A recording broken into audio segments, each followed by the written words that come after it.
Alors, quand on est atteint de maladies graves, il y a toute la partie médicale avec l'espoir de guérison. Vous allez le voir, il y a aussi tout l'aspect relationnel à assurer.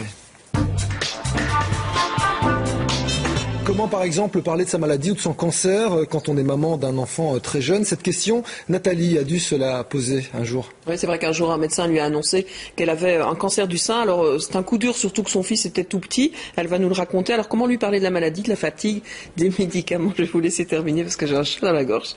Oui, voilà, justement, comment lui parler de la maladie, de la fatigue, des médicaments? Peut-être en écrivant un livre. Il s'appelle Grand arbre malade. On va le feuilleter ensemble ce soir. Merci. On m'a annoncé que j'avais un cancer du sein. Et à ce moment-là, mon fils n'avait pas encore 2 ans. C'était surtout par rapport à lui que je me faisais des soucis. Comment il va réagir? Il n'avait presque pas encore des mots pour s'exprimer. Et donc, je suis allée à la recherche partout, à la bibliothèque, chez les docteurs aussi, pour savoir comment m'y prendre. Mais finalement, il y avait très très peu de matériel pour les bambins. Et voilà comment est née l'idée d'un livre. C'est l'histoire de Frimousse et de son arbre préféré. L'arbre symbole d'un être protecteur. Et puis voilà qu'il tombe malade. Frimousse est triste. L'arbre a des vers sous ses écorces. Il doit prendre des médicaments pour se soigner. Mais il perd ses feuilles et est très fatigué. Frimousse trouve le temps bien long.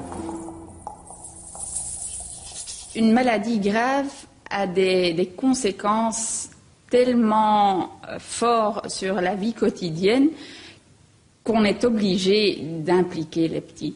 On a souvent la réaction, on veut laisser l'enfant dans son univers et pas le mettre, pas le rendre triste ou quoi, mais on ne peut pas justement parce que ça dure tellement, ça a des implications tellement fortes qu'il faut bien lui en parler. À présent, Nathalie en parle à d'autres, comme ici, alors qu'elle venait présenter son livre à des parents, des enfants et des professionnels de la santé, réunis autour de ce thème de la maladie raconté aux petits. Le mouton qui va dire bonjour. Est-ce que c'était dur de réaliser ce livre? En fait, non, parce que ça me permettait de faire quelque chose de bon à partir de quelque chose de mauvais.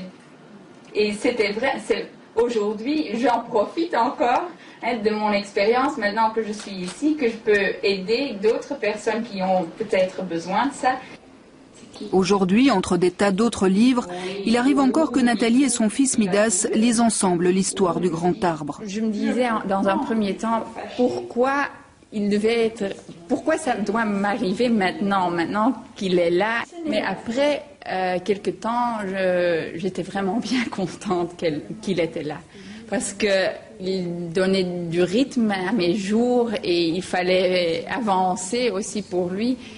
Après quelque temps, je me suis vraiment rendu compte que le fait qu'il était déjà là, c'était vraiment un grand plus pour me battre contre le cancer. Et Grand Arbre, il est tout content et tout le monde est content. Frimousse se balance et il est heureux. Je le savais, tu sais, dit-il à Grand Arbre. Tu es l'arbre le plus fort de toute la forêt. Et pourquoi je l'ai écrit, tu sais? Oui. Pourquoi? Parce que ma maman, elle était malade. Elle ne savait pas comment le dire à les tout petits enfants. Comme toi. Et on comprend bien pourquoi Nathalie nous disait que rien n'avait été plus efficace que le sourire de son fils.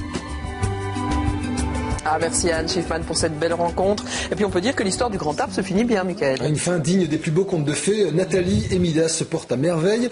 Et pour la bonne nouvelle, la famille s'est agrandie depuis 3 mois avec l'arrivée d'Iris, une petite sœur.